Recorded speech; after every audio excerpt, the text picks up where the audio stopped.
سبيل الدموع سبيل مريح تنهدى يا صاحي كي تستريح وبث. Assalamualaikum warahmatullahi wabarakatuh.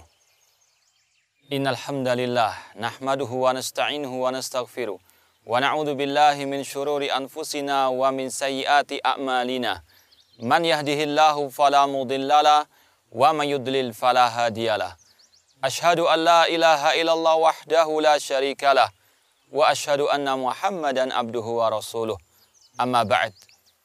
Ma'asal muslimin, bapak-bapak, ibu-ibu, saudara-saudariku rahimani wa rahmakumullah. Seorang yang ketika dia keluar dari rumahnya, dia pasti memiliki tujuan kemana dia akan melangkah. Kita pasti yakin orang yang ketika melangkah keluar dari rumahnya tanpa tujuan, maka langkahnya akan jauh daripada impian yang dia inginkan. Orang yang hidup di dunia tanpa tujuan, maka dia akan banyak tersesat. Dia akan menyimpang dari jalan yang sebenarnya. Oleh karena itulah, sungguh sangat amat penting untuk seorang hamba mengetahui kemana tujuan sebenarnya dia hidup ini. Ketika orang itu tahu tujuan hidupnya, maka semua aktivitasnya akan terarah kepada tujuan tersebut. Allah Subhanahu wa taala telah berfirman, "Wa ma khalaqtul jinna wal insa illa liya'budun." Dan tidaklah aku ciptakan jin dan manusia kecuali untuk beribadah kepadaku. Inilah ma'asal muslimin, tujuan hidup kita yang sebenarnya. Untuk kita menghambakan diri kepada Allah. Untuk kita beribadah kepada Allah Subhanahu wa taala. Allah yang menciptakan kita. Allah yang menghidupkan kita. Dan Allah telah mengatakan bahwasanya tujuan Allah menciptakan kita untuk kita beribadah hanya kepadanya. Allah juga berfirman, "Ayah sabul insanu an yutraka sudah."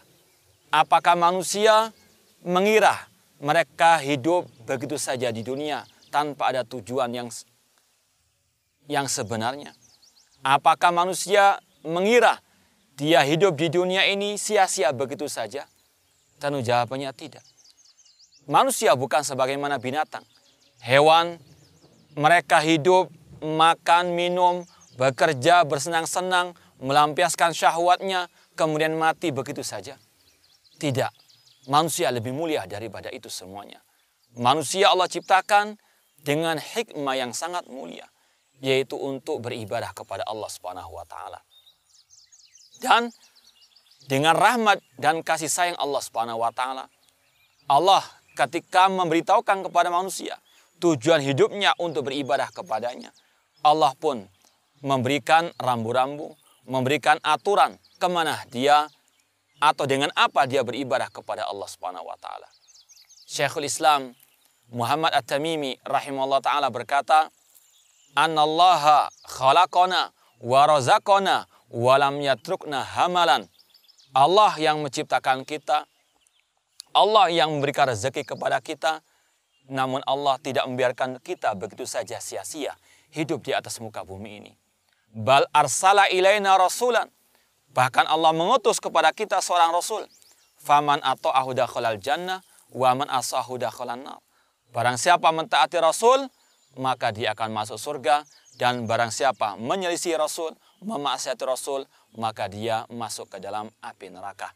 Inilah ma'asal muslimin rahimani wa rahmakumullah, suatu hal yang sangat prinsip, yang sangat urgen untuk kita mengetahuinya, yaitu bahwasanya tujuan hidup kita di atas muka bumi ini untuk beribadah kepada Allah. Marilah kita bersama-sama melangkahkan kaki kita menuju kepada tujuan yang satu, yaitu beribadah kepada Allah Subhanahu wa taala. Marilah kita bersama-sama melangkahkan kaki kita untuk kita menelusuri jejak Rasul sallallahu alaihi wasallam dalam kita beribadah kepada Allah Subhanahu wa taala. Semoga Allah Subhanahu wa taala mengakhiri hidup kita dengan husnul khatimah. Aqulu qali hada wa akhiru da'wana anil hamdulillahirabbil alamin. Wassalamualaikum warahmatullahi wabarakatuh.